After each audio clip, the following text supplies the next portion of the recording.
Esta noche estamos muy complacidos de tenerlos como asistentes a este conversatorio en celebración de 100 años de la aparición de Ficciones, el Gran Borges, evento que de los tres programados para la celebración del primer aniversario de nuestra Fundación Vericuetos Colombia. Ha sido un camino arduo y sacrificado de todo el equipo constituyente de esta organización, fundadores, adscritos, corresponsales, personal directivo y administrativo.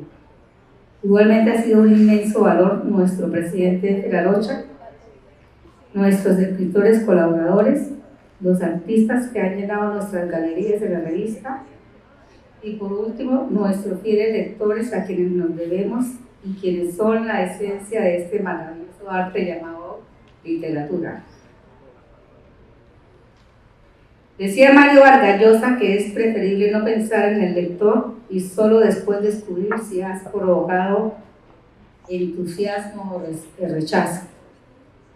Y decía Murakami que los libros que están en manos de muchas personas de todo el mundo producen mucha alegría, especialmente para él, que estuvo un tiempo retirado antes de que le dieran el Gran Premio Princesa de Asturias.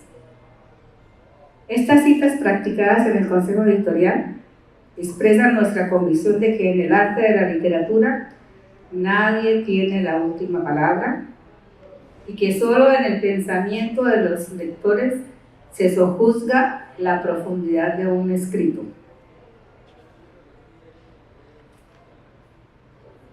Circunscribiéndonos al tema de la escritura y la lectura, estamos promocionando un mecanismo que se desarrolló hace aproximadamente 5 años y que lo dirige un gran escritor y sociólogo, que es promocionar el alfabetismo cultural. El alfabetismo básico, que es el referido a saber leer y escribir y parte de la comprensión de la lectura, está básicamente con una cobertura casi global en el 95%, pero nadie sabe para qué se lee y para qué se escribe. Entonces se está promocionando el alfabetismo cultural para poder asegurar con los conocimientos más avanzados en comprensión y en lectura crítica el poder fluir, que los seres humanos puedan fluir en su desarrollo de la cultura y de poder moverse socialmente para tratar de reducir los desajustes de desigualdad en el mundo.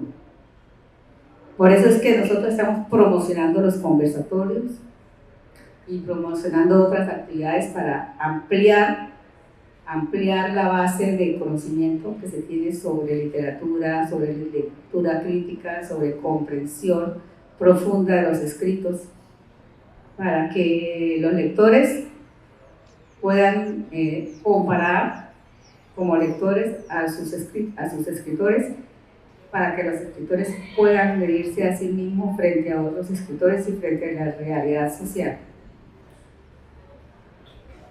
Entonces, en Santander, quería hacer una referencia de Santander a un punto pequeño, y que dice que en Santander somos una larga cadena de inmensas y exuberantes y altas montañas, exuberancias que además de bella es restrictiva. Esto considerando que domarlas ha sido la historia de este férreo pueblo en todos sus ámbitos. Podría colegirse que esta cadena podría percibirse como una cárcel mitológica invisible que restringe y enmudece el grito de sus pobladores y en especial de sus escritores, artistas y lectores que terminan escuchándose solo entre ellos mismos, y que los intentos de ser escuchados y leídos fuera de estas fronteras invisibles son de un esfuerzo supremamente exigente, desde convencer a sus pares en otras geografías para que vengan a compartirnos o que nos apoyen y acepten en esas otras planicies donde la vida es más fácil. Los humanos hemos considerado y creído que estos esfuerzos requeridos para romper barreras, agotadores, costosos y poco fructíferos, son fácilmente reemplazables por la tecnología. Pero grave e incorrecta conclusión. La sociabilidad, base fundamental para el desarrollo de las lenguas, jamás podrá ser superada por la tecnología. En los conversatorios con temas y propósitos específicos se logran compartir los argumentos, el conocimiento, para saber si el propio está desactualizado, si yo aporto nuevos conocimientos, si estoy haciendo las cosas bien, si los otros están haciendo las cosas distintas, etcétera, etcétera. La comunicación fría e impersonal de la tecnología no me permite el diálogo, la crítica, la confrontación, la comparación y la amistad para seguir creciendo. Estos son factores fundamentales para enriquecer una cultura. Por eso somos convencidos que no podemos seguir quedándonos en el silencio mudo de nuestras murallas montañosas y participar más de los eventos y conversatorios que nos permitan afrontarnos y avanzar. Bienvenido al análisis, la crítica y la generación de nuevas ideas, nuevos conceptos y nueva literatura. Gracias. Los dejo ahora con Claudio, que va a dirigir este conversatorio, y muy agradecida por la asistencia. Bueno, el maestro Claudio Anaya entonces retoma el conversatorio en sí, que es lo que hoy nos convoca, y él va a hacer una breve reseña de nuestros panelistas. Sí, buenas noches, buenas tardes, noches. Entramos en materia. Tenemos acá tres escritores, tres lectores agudos de Borges, porque una cosa es ser lo que yo soy, ¿no? Un lector entusiasta de Borges, pero que no he adelantado, digámosle, una lectura así de investigación sobre esos rasgos que Borges siempre nos está dando permanentemente, leído o releído. Entonces, ellos son tres autores, Alfredo, Eduardo y Rafael. Voy a leer brevemente aquí una reseña para que sepan un poco más acerca de ellos. Alfredo Jiménez López, barranquillero, ingeniero de la Universidad del Norte. Bueno, yo inglés no sé, ¿no? Maestro, ¿qué dice que es el tercero? MS... Oh. Máster en computadores, yo solo sé castellano. Máster en computadores de la Universidad... Rutgers University. Bien. Ocupó diversas posiciones, principalmente en el sector minero, donde llegó a ser vicepresidente de Seguridad, Salud y Medio Ambiente. Amante de la literatura y la poesía, autor de los siguientes libros: Cotorradas, Cavilaciones, Confieso que he leído, Viaje al corazón de mi madre y La alegría de leer. Conozco dos libros que me han impactado de Alfredo, que son Cavilaciones y La alegría de leer. Es un ensayista espléndido, nos habla de los libros que ha leído y lo hace con un lujo de detalles, con muchos elementos de juicio, ¿no? Con una gran versatilidad, un lector agudo. Bueno, ahora Rafael Saavedra Hernández nació en Curití, Santander, licenciado en la enseñanza de idiomas en la UIS, acá en Santander, doctor en literatura latinoamericana de la Universidad del Estado de Nueva York, en Albany, 1991, tesis de grado Álvaro Cepeda Zamudio, una vocación literaria diferente, profesor de literatura y lengua española en la Universidad del Estado de Nueva York, en New Paltz, 1991-2006, profesor emérito de esta universidad desde el año 2006, profesor cátedra de la UIS del año 2007 a 2017 en la Escuela de Idiomas, miembro correspondiente de la Academia de Historia de Santander en el año 2009, miembro del número de la Academia de Historia de Santander en el 2018, a partir del 2018, autor de las novelas Los pollitos dicen pío pío, en el año 98, Marta se casa, 2003, publicada por la UIS, y el libro de cuentos Los cuentos de Esteban y otras memorias lindantes, del año 2019, editorial Armonía, Bucaramanga.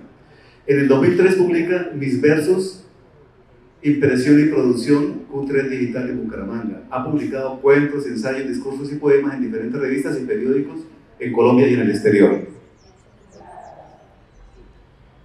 Y maestro Eduardo de la Hoz, barranquillero, ingeniero, lector impenitente. En los últimos años se han realizado talleres de lectura crítica y podcasts para jóvenes lectores.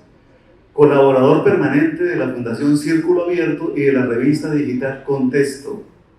De momento, trabaja en la clarificación del concepto de macrotexto, derivado de la idea borgiana de un texto que es todos los textos, escrito por un autor que es todos los autores, y que en estos tiempos de redes digitales estaría formado por todos los textos subidos a la web, incluyendo los producidos por neointeligencias.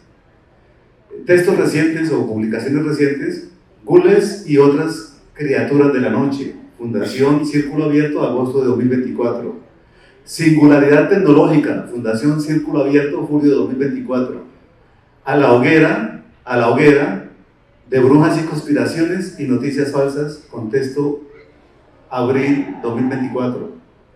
Palabras prestadas, Vericuetos, febrero 2024. La llegada de Canarias al nuevo reino de Granada, Contexto, octubre 12 de 2023. Son nuestros invitados de hoy.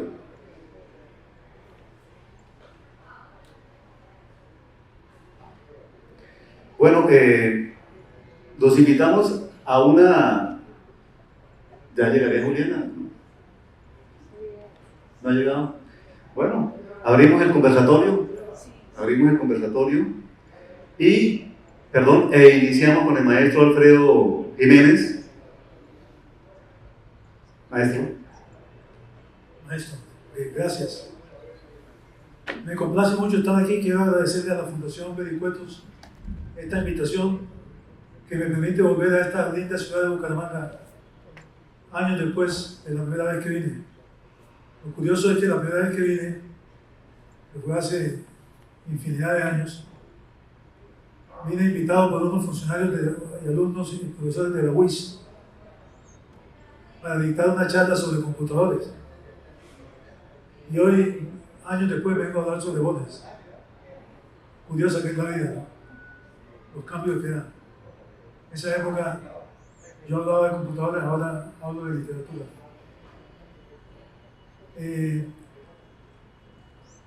Digamos que creo que quiero resaltar que nosotros los que estamos aquí no somos expertos en voces, somos lectores de voces.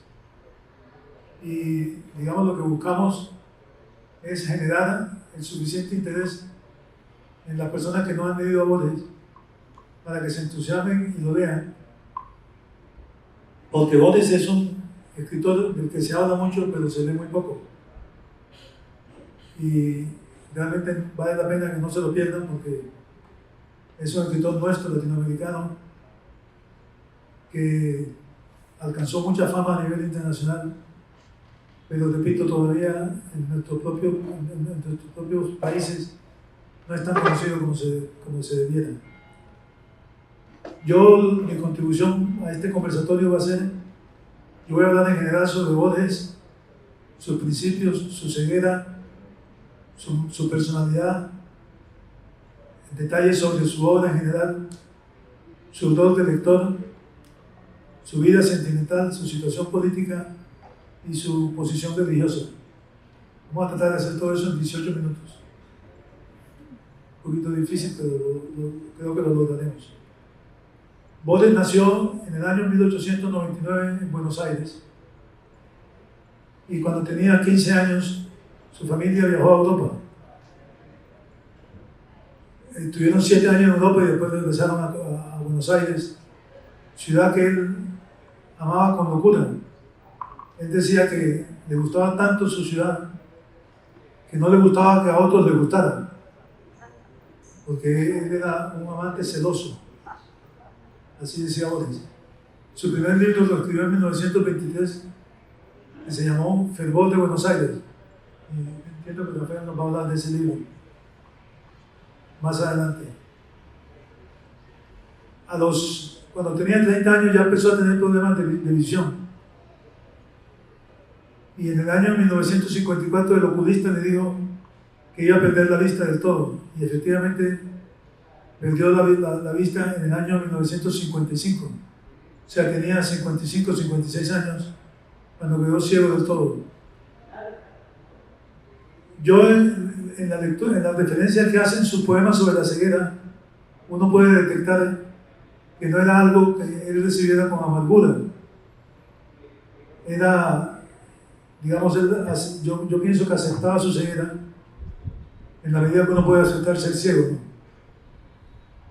Pero él, de hecho, en una ocasión le llevaron las pruebas de un libro que él iba a publicar, donde él mismo había escrito el prólogo, pero decía que leyendo el prólogo había notado con desagrado que las referencias sobre la ceguera eran, el tono era muy plañidero, era de quejumbroso, un tono de queja que no se compaginaba con lo que él pensaba sobre la ceguera en su vida diaria, porque decía que si bien la ceguera era una clausura, también era al mismo tiempo una liberación.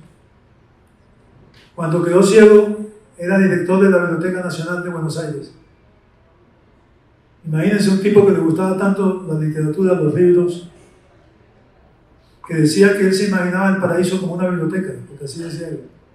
Él se imaginaba el paraíso como una biblioteca. Estar en una biblioteca rodeado de libros que no los podía leer. Me parecía irónico. De hecho, en un poema que escribió, llamado Poema de los Dones, él decía: nadie le baje a lágrima o reproche esta declaración de la maestría de Dios, que con magnífica ironía me dio a la vez los libros y la noche. Bonita figura, ¿no? Me dio a la vez los libros y la noche. De esta ciudad de libros hizo dueños a unos ojos sin luz, que solo pueden leer en la biblioteca de los sueños. Realmente fue muy difícil su ceguera, pero él continuó su vida en la manera como pudo, y continuó escribiendo sus obras maestras a pesar de, repito, de esa desventaja que tenía con la ceguera. Hablando de su personalidad, Borges, contra lo que uno pudiera esperar, no era un tipo adusto, lejano, era una persona muy cercana, con quien era fácil hablar por los testimonios que yo he leído y lo que he escuchado. Les cuento una anécdota que escuché en un High Festival en Cartagena hace muchos años.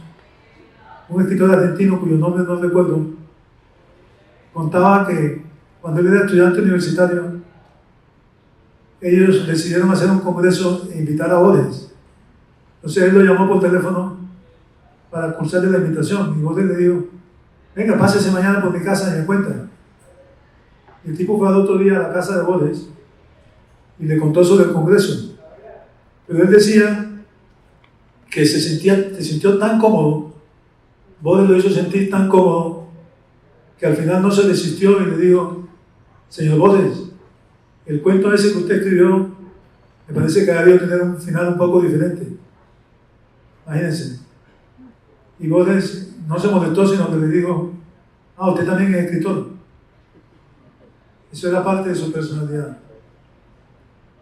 Era un tipo que, digamos, no era tan orgulloso sobre lo que escribía, con todo el talento que tenía. Decía que uno no debía sentirse demasiado orgulloso de lo que escribía, porque eso era fruto del azar y del espíritu. Era una persona que en varias partes, aparte de su poesía, decía que había cometido el peor pecado que un hombre puede cometer, que no había sido feliz. En una de esas decía: mis padres me engendraron para el arriesgado y hermoso juego de la vida, y yo los defraudé, no fui feliz. Entonces, eso da una idea de cómo era él en su vida diaria. Digamos que, hablando de su obra, Él cultivó principalmente 3 géneros: el cuento, el ensayo y la poesía. Aunque él decía que que el único género que había cultivado era la poesía. Y realmente yo no le discutiría eso, porque en todo lo que él escribía había realmente poesía. Él, digamos que nunca escribió novelas. Me parecía, pienso yo, que él era un tipo muy, digamos, en pocas palabras decía muchas cosas.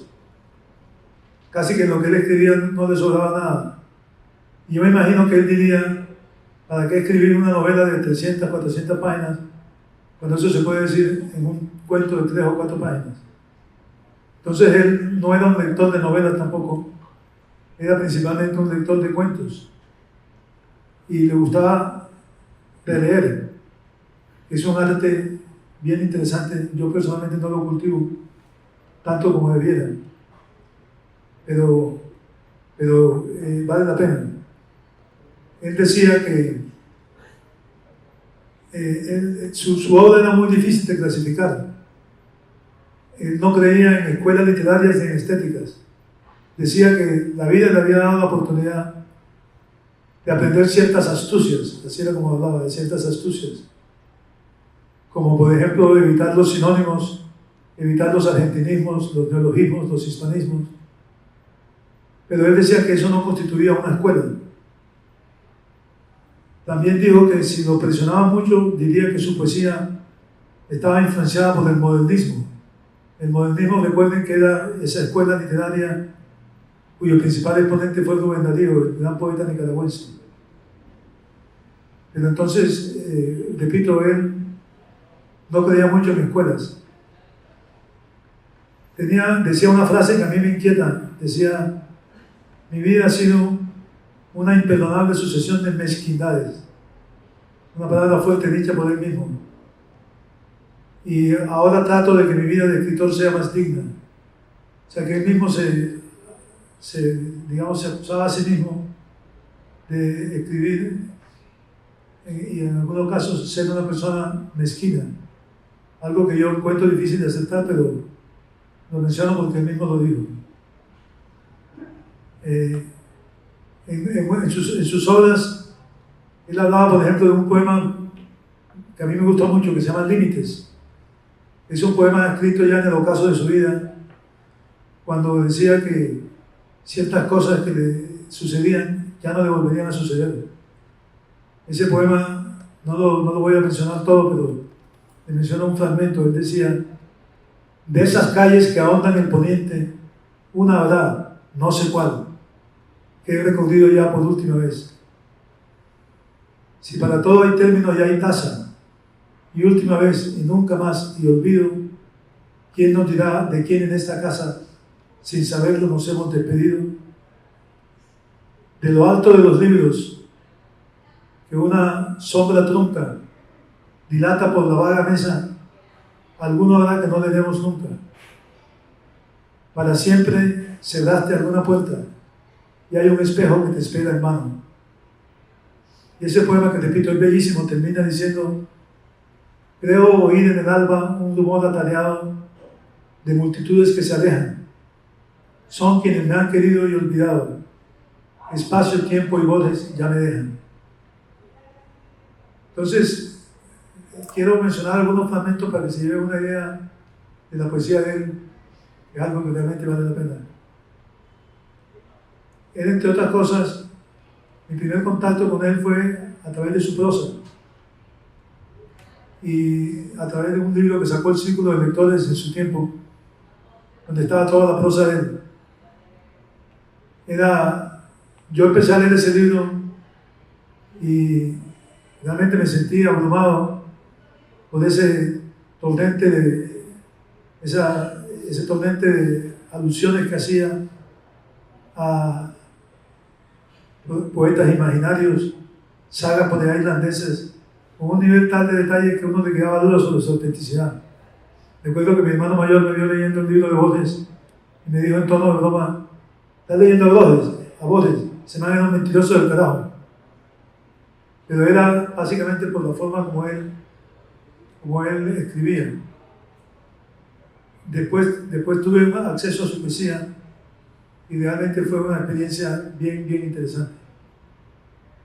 Hablando de lecturas, Borges decía que él decía, yo no sé si soy un buen escritor, lo que sé es que soy un buen lector y un agradecido lector. De hecho, tenía un poema que se llamaba Un lector, que empieza diciendo que otros se jacten de lo que les ha sido dado a escribir. Yo me precio de lo que me ha sido dado a leer. Entonces, repito, se consideraba antes que nada un buen lector. Leía mucho en la comunión entre el lector y el escritor. Citaba mucho a un filósofo irlandés, Berkeley, que decía que el sabor de una manzana no estaba en la fruta misma, sino en la comunión entre la fruta y el paladar. Y entonces él hacía esa analogía con la poesía. Decía que la poesía no era solamente un poco de palabras allí escritas, sino que era la comunión del lector con el escritor. De hecho, él le pidieron que escribiera, que identificara, que recomendara 100 libros en lo que se llamó la biblioteca personal de Luis Borges. Solamente alcanzó a identificar 64 porque murió antes. Pero vale la pena, lo pueden leer en Google. Ponen biblioteca personal de Luis Borges y verán los 64 libros que él recomendaba. De pronto, cuando se esté leyendo uno, se dan el caché de que alguien les dice, ¿qué está leyendo? Estoy leyendo un libro que me recomendó Borges. Y él en esa colección, además de que cada libro tenía su prólogo, él escribió un prólogo colectivo para todos los libros, que decía, me gustaba cómo terminaba, decía, ojalá seas el lector que este libro estaba esperando. ¿Me está dando una señal de tiempo? ¿Cómo andamos de tiempo? Me falta poquito. Sí, tiene un minuto, maestro. No, un minuto no. Bueno, su vida sentimental a mí me sorprendió mucho. Yo pensaba que su vida sentimental había sido muy poca. Pero Adolfo Bioy Casares, que fue su mejor amigo, él decía que la amistad con él había sido un evento capital en su vida. Decía que Borges era enamoradísimo y que cuando iba a la casa de él a trabajar juntos se quejaba de sus penas amorosas. A mí eso me llamó mucho la atención. En la parte política, Borges decía que la política le producía tedio y fastidio y que no la entendía. De hecho, ustedes habrán escuchado que nunca se ganó el premio Nobel, supuestamente porque tuvo una conversación con Pinochet. Y yo creo eso porque hay un académico de la Academia Sueca que dijo un día que Borges nunca se iba a ganar el Nobel por esa amistad que tenía con Pinochet. Y él ante eso respondió con una frase de esas de él, que repito, en pocas palabras decía tantas cosas. Dijo, prefiero la desnuda espada a la artera dinamita. Eso fue lo que él dijo, algo que a otro escritor le había tomado varias páginas. Y termino en aras del tiempo hablando de su posición religiosa. Todo parece indicar que era agnóstico. Él no lo ocultaba, pero tampoco hacía alarde de eso. Aunque en su obra hay muchas referencias a Dios. Él decía que no creo en Dios como un ser personal. Eso sería imposible. Pero creo que hay un propósito moral en la vida y él lo identificaba con la figura de Dios.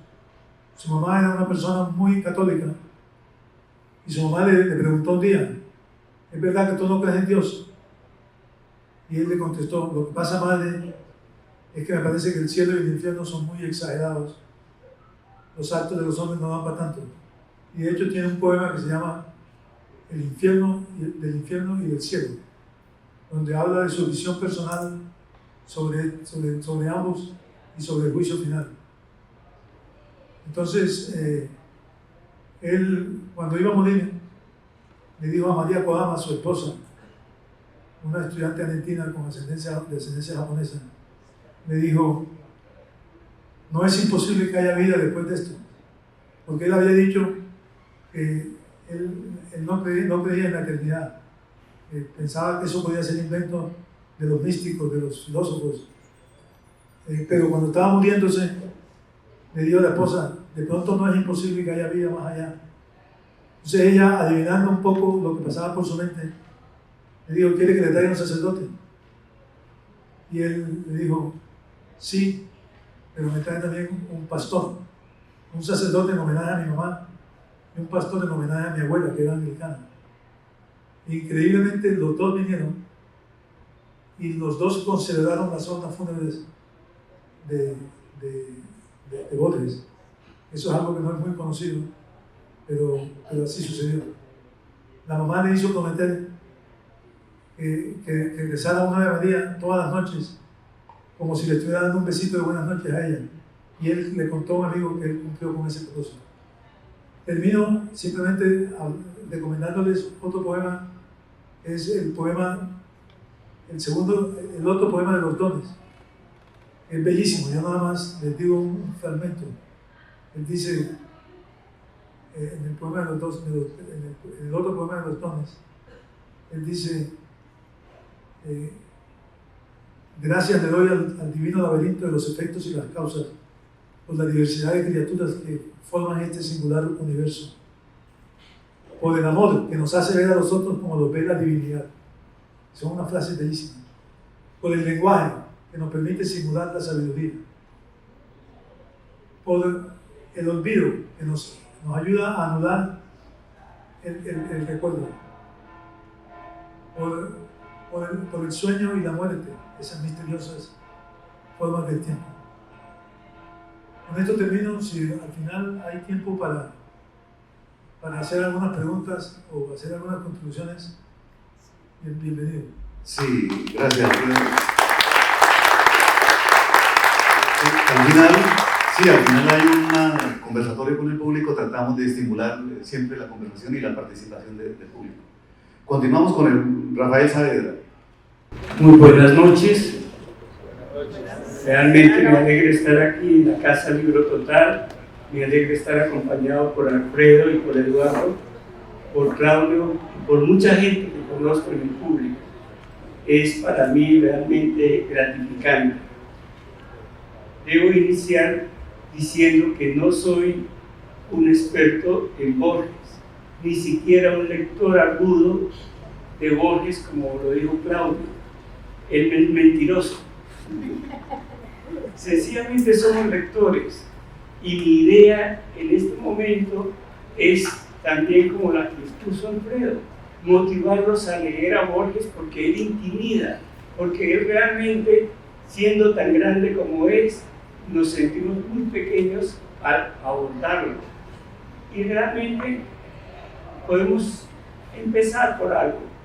Yo empecé por 3 libros que él escribió en su primera etapa: Fervor de Buenos Aires, Luna del Frente y Cuaderno San Martín. Los 3 libros se publicaron en 1923, 1925 y 1929 respectivamente. Son libros que no llevan una carga extraordinaria de complejidad, por el contrario, son sencillos. Y hay que entender que para 1923 Borges tenía escasamente 23, 24 años, era un joven. Y por supuesto lo que escribía estaba muy relacionado con los movimientos literarios que él conoció y que manejó en su momento. Más tarde, tal vez, como dijo Alfredo, cambia su parecer respecto a las escuelas literarias y escribe poesía, una poesía que le brota a él, que le sale a él de adentro. Y como él maneja un lenguaje tan extraordinario, entonces nos crea un mundo extraordinario también para el lector.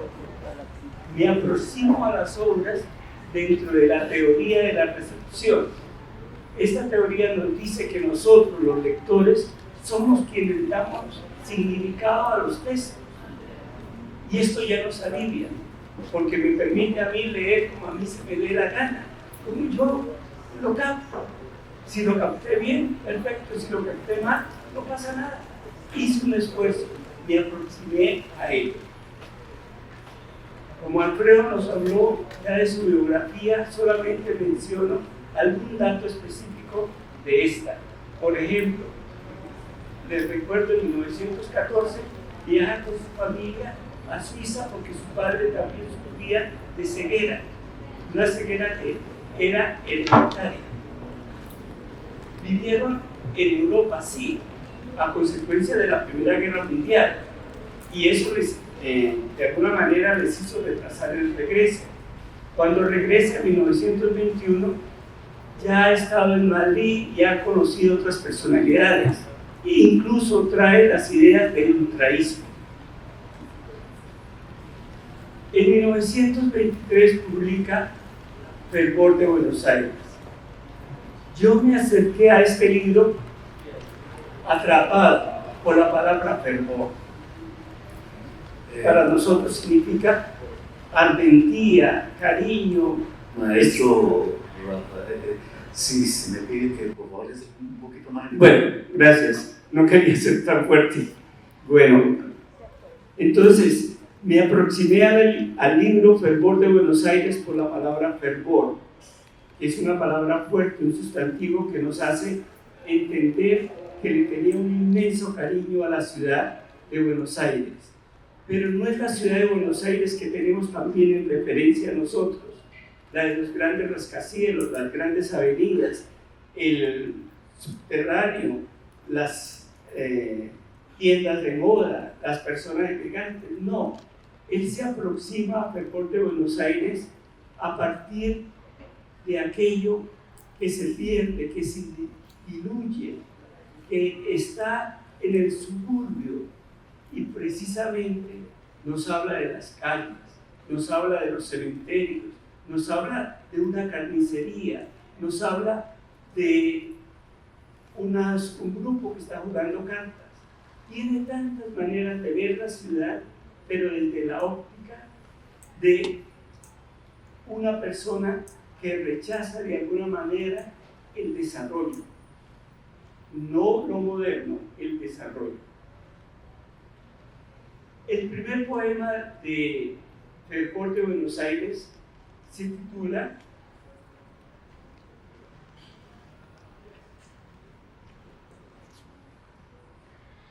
Las calles de Buenos Aires.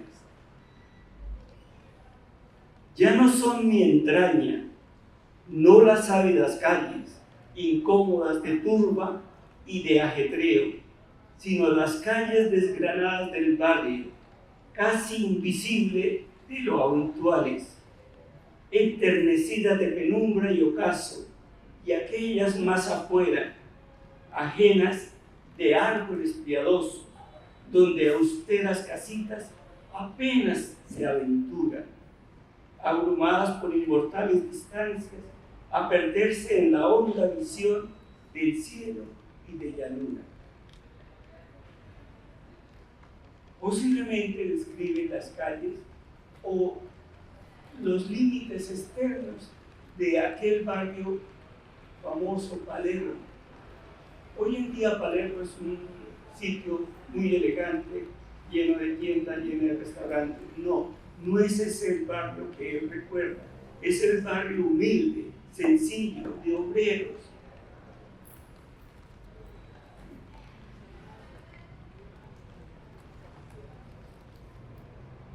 En los poemas de Fervor de Buenos Aires, su lenguaje corresponde a palabras que son de las de cualquier persona del común. No hay los cultismos de la poesía clásica, ni las voces refinadas del modernismo. Interesante ver el uso y el manejo de los adjetivos, que para él era esencial.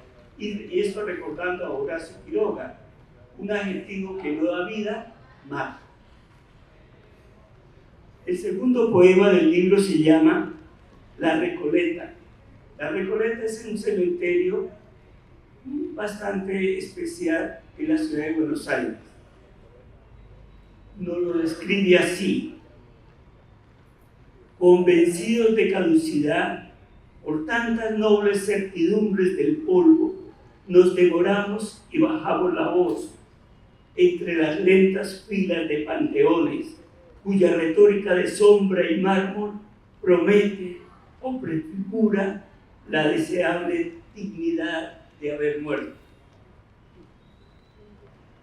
Las descripciones de este cementerio, famoso también en algunos campos, famoso también para aquellos que visitan hoy la ciudad de Buenos Aires.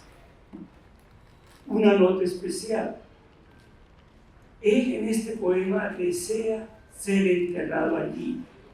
De hecho, está enterrado en Suiza. Su familia está haciendo trabajos para traer sus restos y que reposen en este cementerio como él lo deseaba. Como el poema anterior, el lenguaje es sencillo, pero de ideas profundas. ¿Y a qué se debe eso? Al uso de la metáfora, que era esencial para los poetas ultraístas. Tenían también otras características que poco a poco les iré comentando.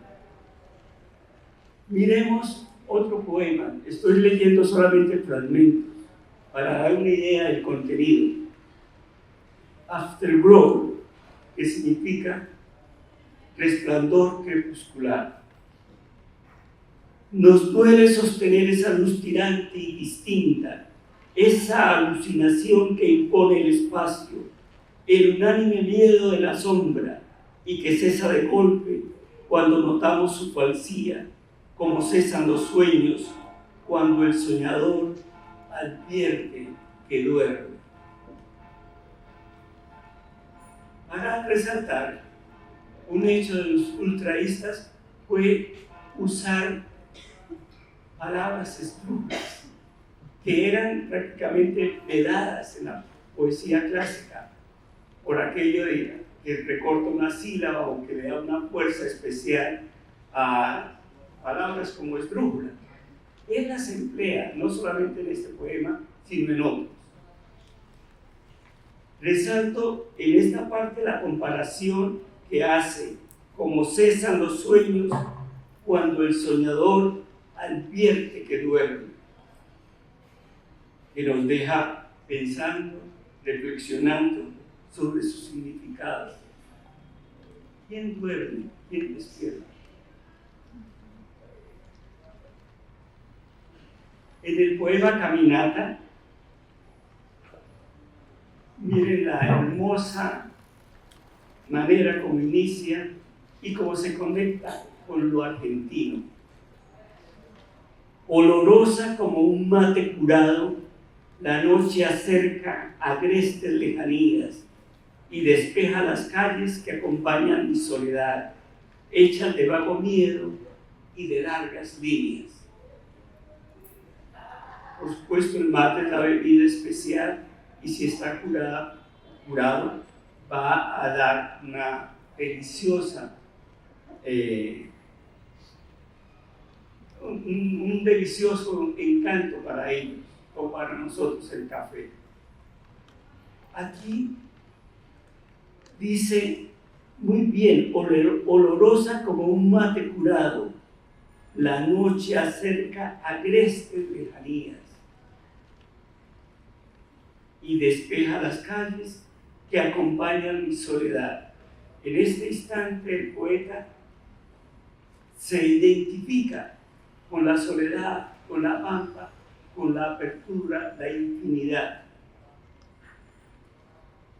En mi lectura que yo hago del fervor de Buenos Aires hay algo también muy curioso y propio de los grandes escritores: su universalidad. Si bien estoy leyendo poemas que tienen un referente muy específico, que es la ciudad de Buenos Aires, que es el barrio Palermo, yo me ubiqué en mi Bucaramanga de 1960 y en la medida en que él le dedicaba unos versos a Buenos Aires, yo los dedicaba a mi ciudad. y veía el miedo que él sentía de las calles solitarias, como el miedo que yo sentía también cuando me hablaban de la calle 61 o de la cuarta o de tales cosas que deseaba ir pero tenía miedo. Es así más o menos la poesía, como nos llega. Luna enfrente es el siguiente libro. Se publica en 1925. Tiene 18 poemas. El anterior libro tenía 33 poemas.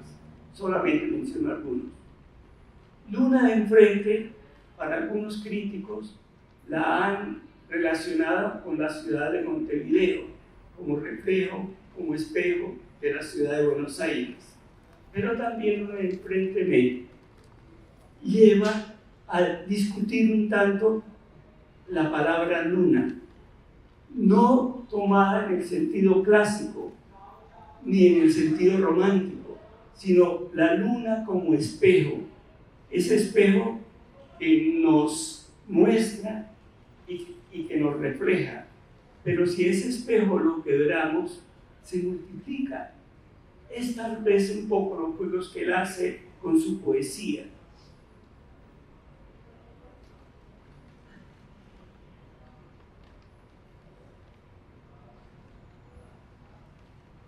El libro tiene una pequeña introducción y en esa pequeña introducción nos habla de la importancia de ser moderno, aunque ser moderno significa estar al día con todo lo que está pasando.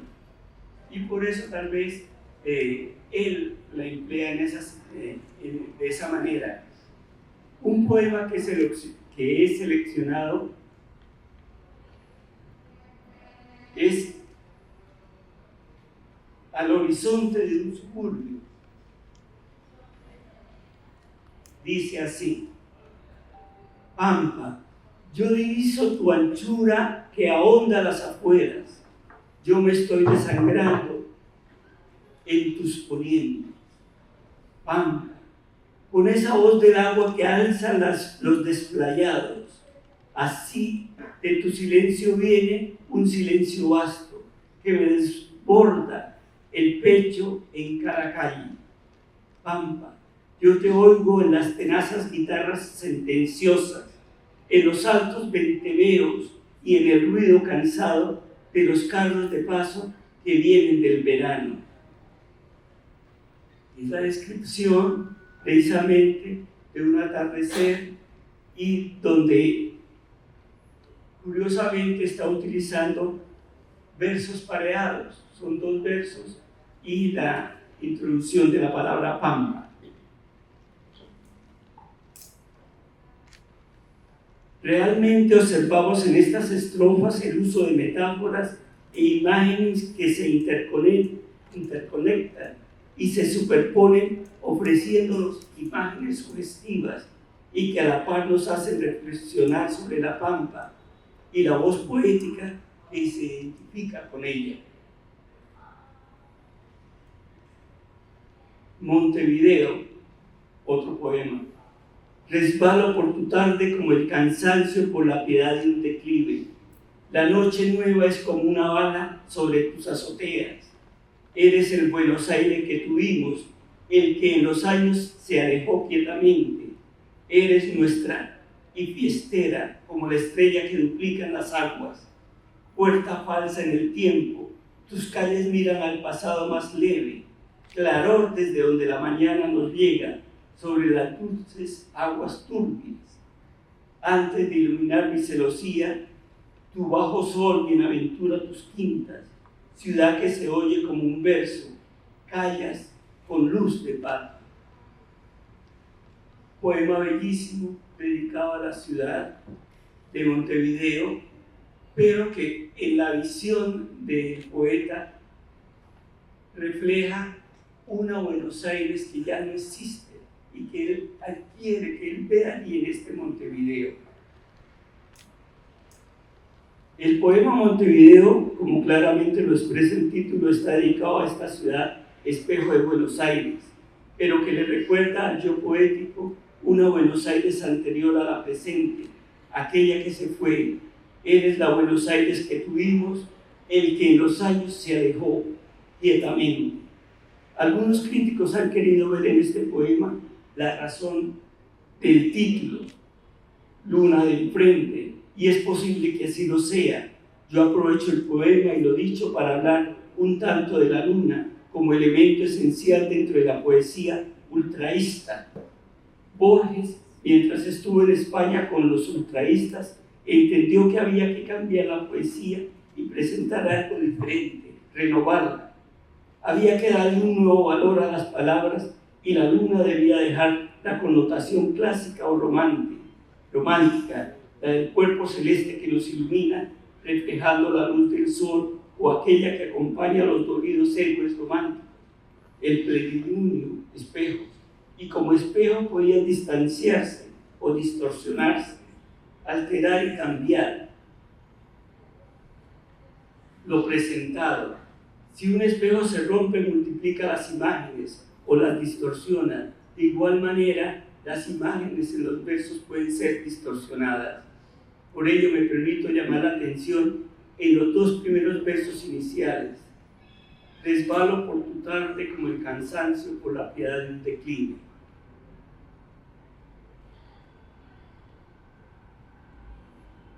De igual manera podemos ver el mismo efecto en el poema siguiente en el orden del libro, manuscrito hallado en un libro de Joseph Conrad. En las trémulas tierras que exhalan el verano, el día es invisible de puro blanco.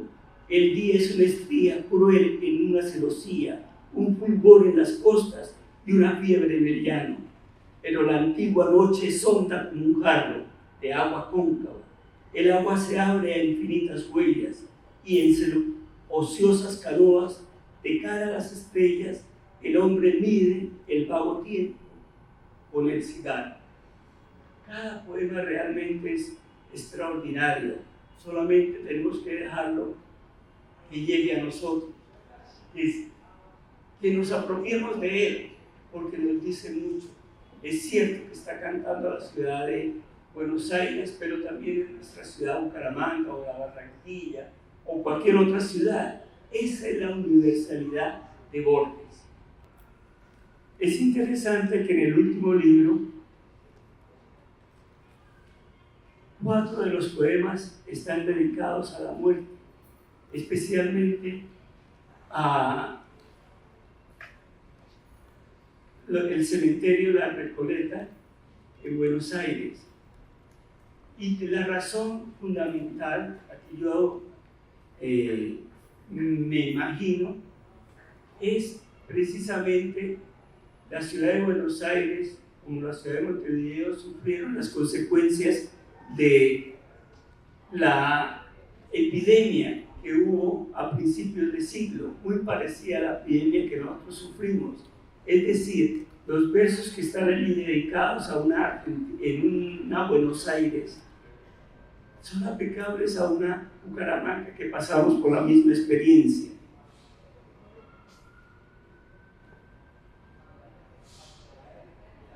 Porque los conventillos hondos del sur mandaron muerte sobre la cara de Buenos Aires, y porque Buenos Aires no pudo mirar la muerte, a paradas te abrieron en la punta perdida del oeste, detrás de las tormentas de tierra y del barral pesado y primitivo que hizo a los cuarteadores. Acá se refiere a un cementerio que fue hecho a las carreras, porque la cantidad de muertos era innumerable y había que enterrarlos. Y se hizo así, pero en contraste nos presenta el cementerio La Recoleta. Dice aquí es pundurosa la muerte, aquí es la recatada muerte porteña, la consanguínea de la duradera luz venturosa, del atrio del socorro y de la ceniza minuciosa de los braseros, y del fino dulce de leche en los cumpleaños, y de las hondas dinastías de patios. Se acuerdan bien de ella esas viejas dulzuras y también los viejos rigores. En estos poemas nos hace contraste entre la muerte de las familias especiales y las muertes que trajo la pandemia que ellos vivieron. En suma, describe 2 cementerios distintos y una misma función, la de contener los restos mortales de unos y de otros, unos de humilde extracción popular y otros de abolengo, las hondas dinastías de los patios. Y la pregunta es por qué un joven poeta, tendrá 23, 24 años, les hace versos a estos dos cementerios y en general a la muerte. Los hechos históricos nos dicen que hacia 1920 se desarrolla en la Argentina la epidemia de la fiebre española, que dejó diezmada a la población y todos de alguna manera sufrieron sus consecuencias.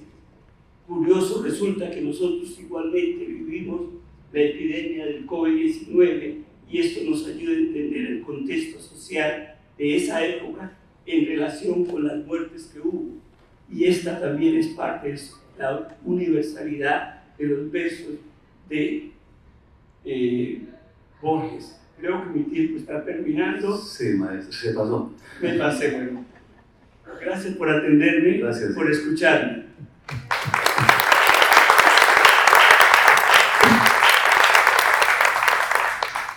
Damos la voz a Eduardo de la voz. Alfredo ha hablado de la obra de Borges en general y el maestro Rafael ha hablado de 3 de sus libros de poemas. Yo voy a ser mucho más escueto y voy a hacer referencia a un único cuento que ha sido publicado en la recopilación que se llama La Aleph. El cuento se llama El Inmortal. Y para ambientar y ubicar el asunto, voy a recordar algo que Borges decía en un ensayo que se llama La Flor de Coleridge. En el ensayo de La Flor de Coleridge, Borges, usando algunas palabras prestadas de otros autores, Paul Valéry, Emerson y Percy Shelley, formuló una tesis que se puede resumir así: existe un autor que es todos los autores y un texto que es todos los textos. Lo resumió en este ensayo y se encuentra en muchas partes de su obra, entre otras en la Biblioteca de la Amelia, en algunos sitios donde esos textos se sugieren. Teniendo esa frase en mente, ahora los voy a invitar a que nos imaginemos una autobiografía. Los escritores a veces escriben autobiografías, pero esta autobiografía es muy particular. Fue escrita entre 1921 y 1922 por un autor que vivió 40 vidas en ciclos sucesivos. Cada ciclo tenía una muerte y una renovación. No la voy a llamar resurrección porque no es correcta, pero en esos ciclos el escritor fallecía y se renovaba. Vivió 40 vidas, iniciando en el año 880 antes de la era común. Las fechas que voy a usar están relacionadas con cada uno de esos escritores tan antiguos y con lo que Borges sabía cuando escribió El Inmortal en 1947. A lo largo de estas vidas, el escritor va olvidando, hasta que al llegar a los 100 años ha olvidado todo, porque a los 100 años podemos estar bastante deteriorados en nuestras funciones cognitivas. Revive y poco a poco empieza a recordar algo de lo que había vivido antes. Muchas veces esos recuerdos de varias vidas los superpone y los mezcla como si fueran los recuerdos de una sola vida. Este escritor, que ha vivido tantas vidas, fue Homero. Pero fue un Homero que olvidó el griego y todo lo que él había escrito en ese idioma, y en algún momento lo va a recordar. Ese escritor también fue un poeta irlandés, un escaldo, escribía un tipo de poesía muy particular, y ese escaldo se llama Snorri Sturluson, y es mencionado más adelante en el propio escrito. También en el año 787 de la Higuera, hacia el 1385 de la era común, este escritor era árabe y en el Cairo transcribió algún manuscrito de la ciudad de bronce de los viajes de Sinbad. Después, en 1492, Ese escritor en otra de sus vidas era judío. Fue expulsado cuando se hizo la expulsión de los judíos y de los moros de España en 1492 y terminó llegando a Salónica, una isla griega que acogió muchos de estos migrantes judíos y donde se desarrolló una versión muy particular del español. Este escritor, mucho más adelante, recuerda ese tipo de español de Salónica. En 1715 era inglés y siendo inglés descubrió maravillado una traducción al inglés de la Ilíada de Homero. Él no lo reconocía, la había escrito ya milenios atrás y le pareció fantástico. Ese escritor o esos escritores en algún momento se cansan de esa repetición y reiteración de esas vidas, de esos olvidos, de esos deterioros y deciden morir. En 1929, cuenta la autobiografía, uno de ellos logra morir. Esa historia es la historia que está contada en El Inmortal, el relato del que les estoy hablando. En una primera lectura, tal vez no lo notamos. Tal vez esto que estoy diciendo ahora, a quienes hayan leído la historia, les puede resultar un poco extraño. Y la pregunta es, ¿por qué yo puedo afirmar eso? El propio Borges nos da las indicaciones. El propio Borges, a medida que avanza la lectura, y en particular en la parte quinta del relato, nos dice eso. Si leemos con cuidado, con tranquilidad, sin prisas, lo vamos a notar. Es un viaje de reconocimiento y a ese viaje, en ese camino, estamos ahora. La primera indicación tiene que ver con la publicación original del relato. El relato que hoy conocemos se publicó en 1949 y lo conocemos, es El Inmortal. Pero Borges lo había publicado en 1947 en una revista que él dirigía que se llama Anales de Buenos Aires. Y ya el título, por ahí se alcanza a ver, el título decía Los Inmortales. Y lo publicó con varias ilustraciones muy importantes. La versión que leemos hoy, publicada en lo que leyó Alfredo del Círculo de Lectores, ni tiene ese título, ni tiene esas ilustraciones. Borges hacía esas cosas, lo llamaba bromas privadas. Nada de lo que él hacía lo podemos interpretar como el deseo de tomarle realmente el pelo al lector o de burlarse de él o alguna cosa, sino que era, digamos, una cierta manera de retar al lector. Una segunda indicación viene dada en el epígrafe del relato. El epígrafe está en inglés. Cuando uno probablemente en primera instancia lo mira, pasa de largo. Borges en sus epígrafes podía incluir noticas en francés, en islandés.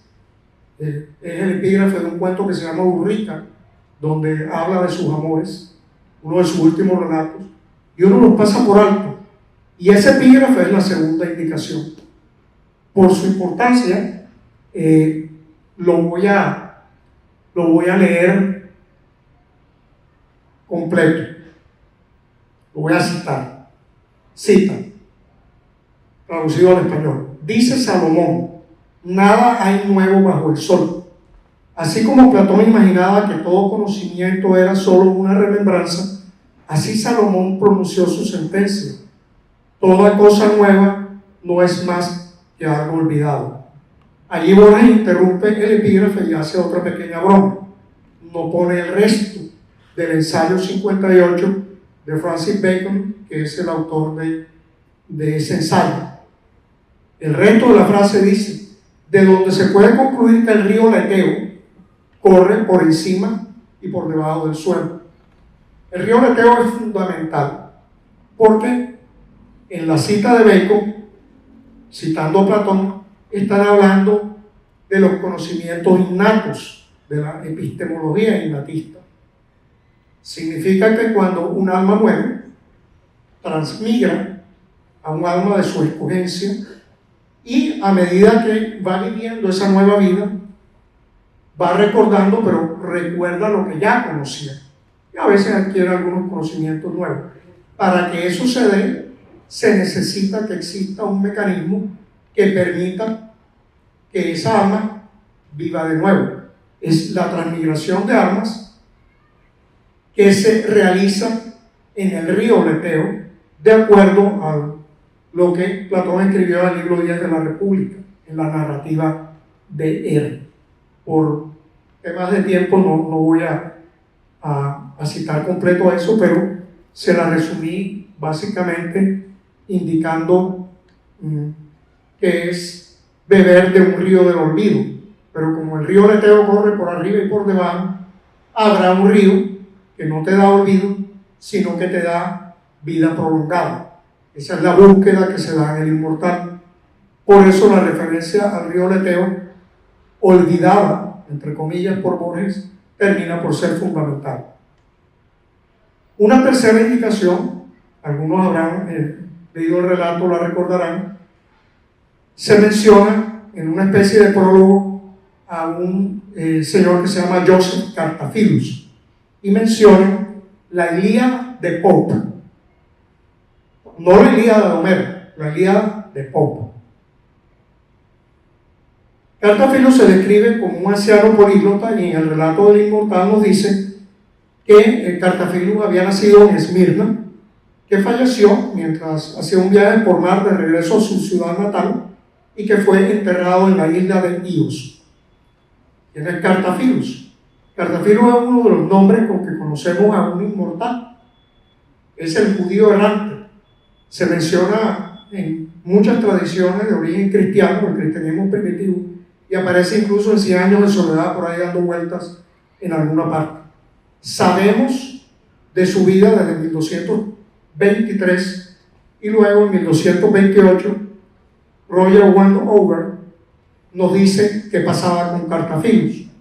Dice, cito, según la palabra del Señor Jesús, Cartaphilus, que en el momento de la pasión tenía 30 años, cuando llega a los 100 años vuelve a aquel estado de edad en que estaba en el año en que Cristo sufrió. O sea, 30 años, recibe el don de una vida prolongada como una maldición, es un regalo envenenado, porque se portó mal con Jesús camino al Calvario. Eso dice la tradición del cristianismo primitivo. Y luego él va viviendo y va deteriorándose, y a los 100 años muere. Si superponemos la tradición cristiana con el mecanismo platónico de la mítica de él, entonces entendemos qué es lo que pasa con el inmortal de Borges. Entendemos qué es lo que pasa con ese Cartaphilus que va a vivir 40 vidas. Básicamente, tiene esa vida larga como maldición, muere de una manera platónica, transmigra, y poco a poco va recordando. Conocer y recordar. Hay otra indicación muy directa al final del relato, donde el propio autobiógrafo, en una de sus últimas vidas, en uno de sus últimos avatares, recuerda y dice, yo alguna vez fui Homero. Pero lo interesante es leerlo a medida que va avanzando el texto, porque Borges nos dice, no lo percibimos, que efectivamente Cartaphilus es Homero. ¿Cómo lo dice? Dice, haciendo referencia a la Ilíada de Pope. La Ilíada de Pope se publicó en 1715. Borges decía en uno de sus ensayos sobre las versiones homéricas que esa traducción era fastuosa y extraordinaria. La apreciaba mucho. Borges tenía el inglés como un segundo idioma materno. Su abuela era inglesa, nos recordaba aquí Alfredo, y él leyó la Ilíada de Pope. Y en la Ilíada de Pope hay un resumen de la biografía de Homero, que dice así, cito, daré el siguiente resumen. Homero nació en Esmirna. De viaje hacia Atenas, el barco hizo escala en Ios, enfermó, murió y fue sepultado a la orilla del mar. Heródoto dice que vivió 400 años antes que él, y eso ya permite fechar para Borges y para Pope el nacimiento de Homero en el año 880 antes de la era común. Al leer a Borges no se nos ocurre ir a buscar la Ilíada de Pope y mirarla. Si lo hacemos, leemos instantáneamente que Cartaphilus, como él lo describe, que nace en Esmirna, muere de camino hacia su ciudad natal y es sepultado en Ios, nos está diciendo directamente que es Homero. O sea, Borges no se guarda nada, pero no lo dice de manera directa. Y eso es algo que tiene un encanto especial al momento de leer la prosa de Borges.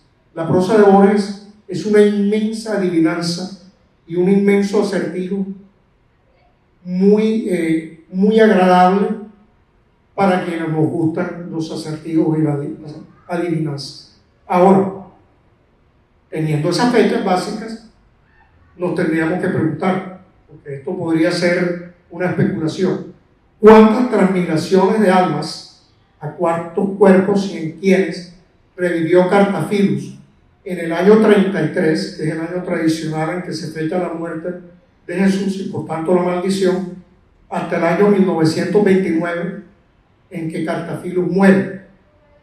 Uno hace la cuenta y le dan 27 exactas. Aquí no hay coincidencias. Borges de un día sacó las cuentas y fijó las fechas en concordancia. Una segunda edad sería cuánto tiempo pasó desde el nacimiento mítico de Homero hasta el momento en que Cartaphilus es maldecido. Hice las cuentas, 13 vidas exactas. Una era 27,08, aproximado es a números enteros 27, y la otra era 13,04. Ese es el ciclo de vida de los inmortales. Se puede identificar la mayoría a través de la lectura. No nos va a dar el tiempo para hacer eso, pero los invito cordialmente a que cuando lean el relato y vean, estuve en Polonia, estuve en tal sitio, hablaba en tal idioma, es una indicación de quién era en ese momento el inmortal. Hay unas más sutiles, pero la portada de la Ilíada de Pope. Hay unas más sutiles para las cuales ese mapita que se alcanza a ver nos va a ser un poquito útil. En la parte quinta de la autobiografía, Borges, o el autobiógrafo, digamos, hace una advertencia muy clara y da una serie de explicaciones de sintaxis, de lingüística y de estilo para explicar por qué podrían haber varios inmortales. Y dice, cito, la historia que he narrado parece irreal porque en ella se mezclan los sucesos de dos hombres distintos. Cuando leí eso, dije, bueno, yo no he visto los sucesos de dos hombres distintos en el relato. Me devolví y entonces me encontré que uno de ellos dice que él había vivido y combatido en tiempos de Diocleciano. Me acordé de mis tiempos de colegio y me acordé que Diocleciano, en el tiempo en que fue Augusto, sucedió algo único en la historia de Roma o en la historia del Imperio Romano en África del Norte. Hubo dos Augustos, Diocleciano y Maximiano, que lucharon dos guerras diferentes en el norte de África. Una en Alejandría, en el extremo de allá del mapa, y otra en Mauritania Citifensis, en el extremo izquierdo. Las batallas se libraron en el año 298. Es físicamente imposible que uno de los combatientes estuviera en Alejandría y estuviera al mismo tiempo en Mauritania Citifensis. Al leer la autobiografía vemos que uno de ellos dice que estuvo luchando en Alejandría, pero inmediatamente Borges intercala una frase donde dice que estaba luchando en Mauritania. En la lectura normal no lo percibimos, pero si leemos con calma, si tenemos los ojos bien abiertos y estamos atentos a que aquí hay algún juego de adivinanzas, sí se nota. Me voy a detener aquí un minutico porque luego Borges hace un truco que yo diría que solo está al alcance de escritores, digamos, ni siquiera de alto nivel, de muy alto nivel, sino escritores que están en otra categoría. Ese dibujo está en la versión que se llama Los Inmortales, en 1947. Ahí se alcanza a ver un jinete que cae de un caballo. Quienes hayan leído el relato actual del Inmortal sabrán que es una parte del relato en que el autobiógrafo dice que él, estando en Tebas Hecatómpilos, ve llegar en la madrugada a un jinete que viene herido y que cae y muere. En ese momento, el jinete es actor, y el tebano que está en Tebas Hecatómpilos, que lo ve llegar, es un espectador. Hay una dualidad actor-espectador, de la cual Borges habla en alguno de sus relatos, indicando que la memoria e incluso el sueño nos dan el privilegio de ser al mismo tiempo espectadores y actores. Es un juego borgiano. Entonces tenemos a un autobiógrafo, o a un protagonista de la autobiografía, porque realmente no es el autobiógrafo, que ve llegar a un jinete herido. En otra parte, se nos narra que hay un viajero que decide salir a buscar la ciudad de los inmortales, partiendo de Berenice frente al Mar Rojo. Enfrenta una rebelión de sus hombres, huye con algunos de sus leales, y ellos enferman al dormir de cara a la luna, que es un texto tomado de Quincy, y que bebieron de las cisternas ubicadas entre el camino que va de Berenice a Tebas Hecatómpilos, que es una palabra prestada a una intrusión de Plinio el Viejo. Borges habla de eso al final. Y que en el camino, en el desierto, es herido. Y entonces deja el camino al arbitrio de su caballo. En ese momento están narrando la misma historia desde un punto de vista doble. En un caso, alguien ve llegar al jinete, y en otro caso, el narrador es el mismo jinete. Ese truco, ese cambio de perspectiva que uno no nota en una primera lectura, es uno de los mecanismos sintácticos y de escritura que usa Borges para decirnos: hay dos protagonistas, a que no eres capaz de adivinar o a que sí. En una primera lectura no se nota, en una segunda lectura sí. Ese truco Borges lo usa 2 veces. Claudio, si me voy pasando, tú me vas a decir. Estoy tratando de ser breve, pero el tema es, me puedo... Interesante, pero sí puede continuar unos minutos más. Entonces, en algún momento, más adelante, Borges hace que el autobiógrafo cambie de primera persona del singular a primera persona del plural. Uno podría decir leyéndolo, bueno, es un cambio, no sé, estilístico, un adorno. Por ejemplo, el que tengo en mente, que lo voy a mirar ahora, tiene que ver con el inicio de ese viaje.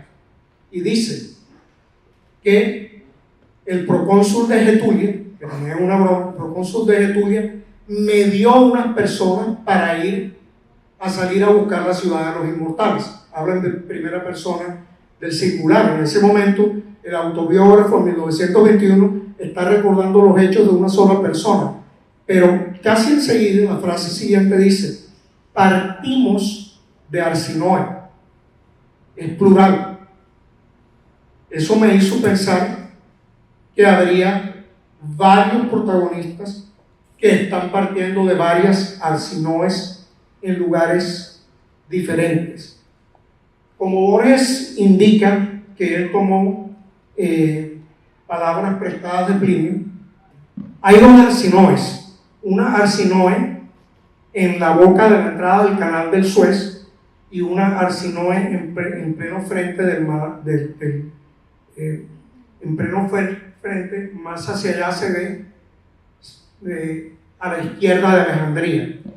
Uno de los viajeros parte de la Arsinoe en África del Norte, siguiendo un camino que Plinio describe hacia occidente, hasta llegar cerca de Tánger, que queda en el estrecho de Gibraltar, que jugará un papel muy importante Tánger. Cerca de esa zona se podría ubicar una ciudad de inmortales. Ese es un viaje. El otro viaje es radicalmente diferente, porque hay un camino de Arsinoe, y este Arsinoe queda en el costado oriental de África.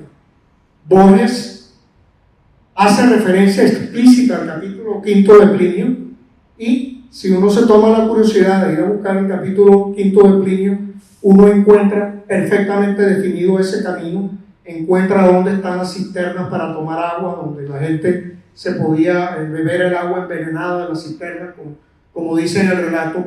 Y finalmente, ese que parte y hace el viaje por el oriente, llega a un lugar que se describe como un sitio donde había pirámides y torres y un laberinto.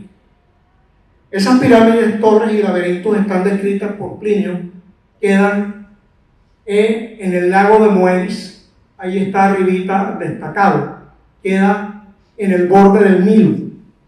Allí había un laberinto, habían unas pirámides y unas torres. Ese es un viajero que llega allí y allí muere de manera platónica. Después aparece como si hubiese revivido, seguramente en un cuerpo de 30 años, ya directamente en la ciudad de los inmortales. Voy a ir a un solo punto, porque no todo lo que Borges toma, lo toma de... Este es el laberinto de la pirámide, una reconstrucción moderna, sino que Borges toma algo que es tomado de un libro de grabados, total. No son palabras tomadas de Plinio, ni palabras tomadas de Quincy, no son palabras prestadas, sino imágenes prestadas. Y aquí la cosa se pone realmente interesante. El narrador dice, recordando la memoria de alguien que la vio, dice: yo vi muros, ese es un muro tomado de un cierto libro. Vi frontones, ese es vi arcos, ese es un arco, el arco de Constantino Magno. Este es un frontón, el frontón de Agripa. Y vi foros, este es el foro de Nerva. Esto es tomado de un libro que se cita dentro del mismo Inmortal de manera indirecta. Es una referencia de Quincy que hace a la vez una referencia a Giambattista Piranesi, un grabador. Giambattista Piranesi hizo un libro de grabados sobre la antigua Roma. Uno de los inmortales dice en el relato que él estuvo en Roma discutiendo con filósofos sobre la inmortalidad. Ese recuerdo de esa persona es retomada por un avatar que, viendo esto, recuerda sus tiempos romanos. Y no diría, bueno, pudiera ser coincidencia, pero luego hace referencia a, y voy a citar: una remota luz cayó sobre mí, en lo altísimo vi un círculo de cielo tan azul que pudo parecerme púrpura. Fui divisando capiteles, astrágalos y frontones triangulares y cúpulas. Ese es un dibujo de Piranesi, que es el interior del Panteón de Agripa. No hay una coincidencia posible, porque el mismo Borges lo ha mencionado en la autobiografía allí dentro. Que lo otro lo hubiera recordado uno de los inmortales que estaba en Roma es entendible. Esto también lo pudo haber recordado, pero la última que les mostraré es imposible que la hubiera recordado un romano de los tiempos clásicos de Diocleciano. Este es otro grabado de Piranesi que describe el último fragmento de la ciudad de los inmortales y que es directamente un delirio o un sueño que tuvo Piranesi. Y cito: vi corredores sin salidas, escaleras que no llegaban a ninguna parte. Pegada a un muro se veía una escalera que terminaba abrupta, súbitamente, y que se perdía en la tiniebla superior del recinto. Exactamente eso fue dicho así por De Quincey. Piranesi registró el escenario de visiones que lo asediaron durante el sueño y describe la escalera que se pierde en lo alto. Básicamente, y ahora a manera de conclusión, para no abusar más del tiempo que tenemos, diré lo siguiente. Yo los invito a imaginarse a Homero. Era un escritor, un poeta, estaba ciego y había sido un gran viajero. Ahora imaginemos a Borges, un escritor, un poeta que ya estaba avistando su ceguera y que escribió una autobiografía de un inmortal, que es una autobiografía de un autor que hay muchos autores, donde Borges ha consignado los escritos y las imágenes de lo que él, Borges, leyó, de lo que él, Borges, tuvo el agrado y el gusto de compartir con sus lectores del 47, del 49 y con nosotros. Y es eso lo que nos permite entender el cierre del inmortal, que dice: cuando se acerca el fin, escribió Cartafilos, ya no quedan imágenes del recuerdo, solo quedan palabras desplazadas y mutiladas, palabras de otros. Fue la pobre limosna que le dejaron las horas y los siglos al inmortal. Esas palabras que sus lecturas le dejaron a Borges son mucho más que un préstamo textual, son mucho más que el préstamo de las imágenes de Piranesi. Son realmente las palabras de otros que escribió el autor universal, que es el propio Borges.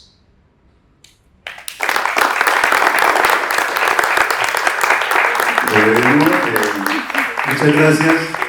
Pero una lección o algo que volvemos a ver hoy es la gran expectativa que genera la literatura, que no se agota en la historia. La literatura que tiene adentro muchos secretos. Las obras son valiosas, creo yo, en la medida en que no se agoten en una lectura.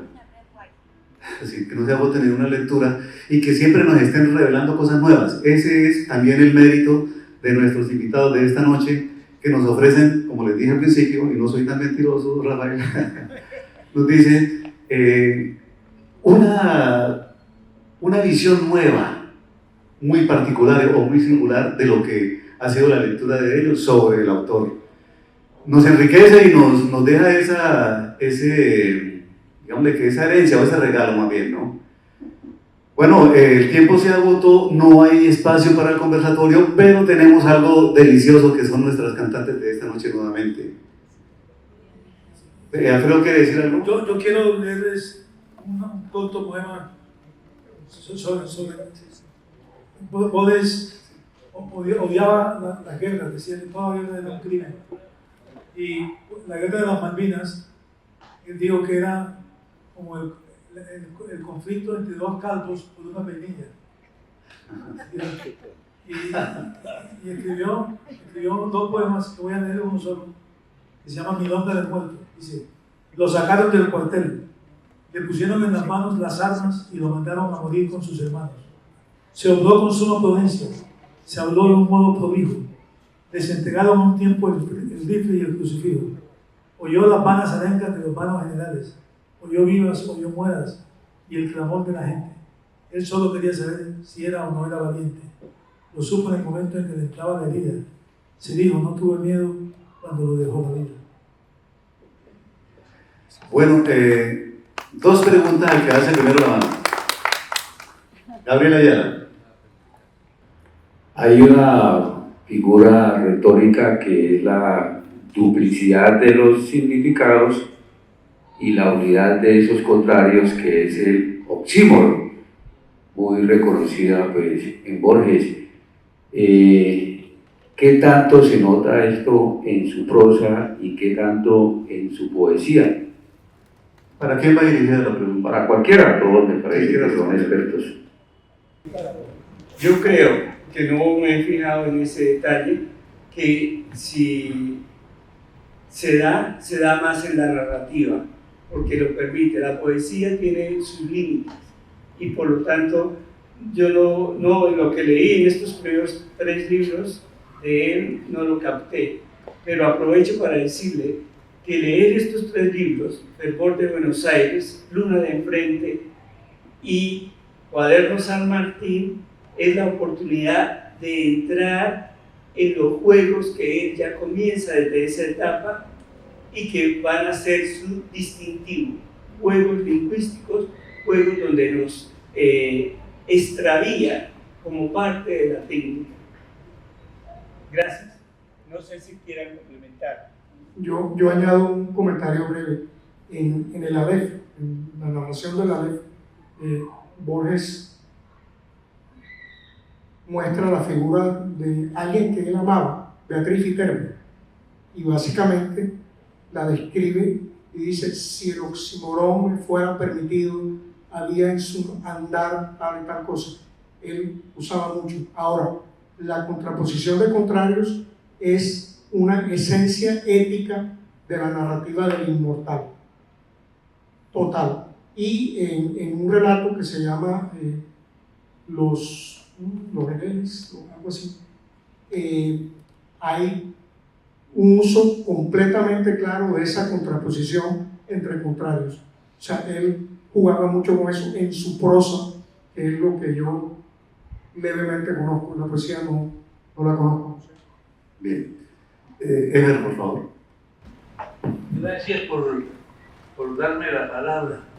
Bueno, la realidad es que leí a Borges hace mucho tiempo, y cuando era profesor se presentó la idea de hacer un seminario con Borges, y a mí me parecía que como habían 2 argentinos profesores era como una carga académica. Entonces me propuse realmente a estudiar quién era Borges. Y bueno, yo me llevé muchas sorpresas. La primera sorpresa que tuve es que yo esperaba encontrar realmente una literatura, digamos, erudítica, una literatura que brotara de los libros realmente. Pero encontré a un Borges distinto, un Borges incapaz de liberarse de la realidad. Es decir, la realidad de Borges es la realidad de cualquier parroquiano, ¿no? Y bueno, y ahí ustedes lo anotaban ahora en lo que se decía, sobre todo en la poética. Bueno, la poética de Borges hay que ponerla en entredicho, porque los grandes poemas no los escriben los viejos ni los adultos. Los grandes poemas de la humanidad los escriben los jóvenes, porque la poesía profunda, como la de Rimbaud, para citar apenas a alguien, se escribió en una época como el barco borracho, en una época de la juventud. Pero no quiero decir con esto que la poesía, digamos, borgiana no sea válida. Es una poesía intelectualista. Pero lo que más me llamó, para no echarme otra carreta como la que hicieron allá los exponentes, voy a ser muy breve. Borges no podía escribir una novela. Porque para escribir una novela se necesita vivir la vida como era en Buenos Aires y como es ahora en Bucaramanga. una vida, por ejemplo, disoluta. Yo no me imagino a Borges fumando chupareto, por ejemplo, o yendo a la casa donde le dicen a un hombre bello apenas pasa el quicio de la puerta, ¿no? Borges en relación a la vida parece un maguey, todo seco. Es así el Borges. Yo no quiero decir más nada porque me alargo, pero hay una cosa que sí me gusta de Borges y es esa manera intelectual que ustedes citaron, y ese es un deleite. Además es un mamagallista, que alguien lo anotó ahí, mamarle gallo a la persona que no lee, ¿no? Hace pases absurdos en el contexto de la historia. Bueno, muchas gracias. Bien, ¿alguno de ustedes quiere hacer una reflexión? Yo lo que puedo decir es leer a Borges es un ejercicio en humildad, sobre todo leerlo por primera vez. Yo cuando lo leí, realmente no fue amor a primera vista, me di cuenta que era muy complicado. Con el tiempo entendí que era, digamos, estrategia de un escritor avesado que se deleitaba jugando con el lector de esa manera. Pero yo creo que Borges, a diferencia de otros escritores, uno mientras más lo lee, más lo aprecia y lo valora. O sea que realmente vale la pena, cuando uno lo lee, seguirlo leyendo. En cada lectura encuentra uno cosas diferentes. Y sobre la poesía, yo no sé, eso de la lectura, la poesía la escriben los jóvenes. Borges, sus últimos libros de poemas, se llaman La Cifra y los Conjurados. Son quizá muchos de sus mejores poemas. Bueno, ese es tema para el próximo conversatorio, que esperamos sea pronto. Muchas gracias.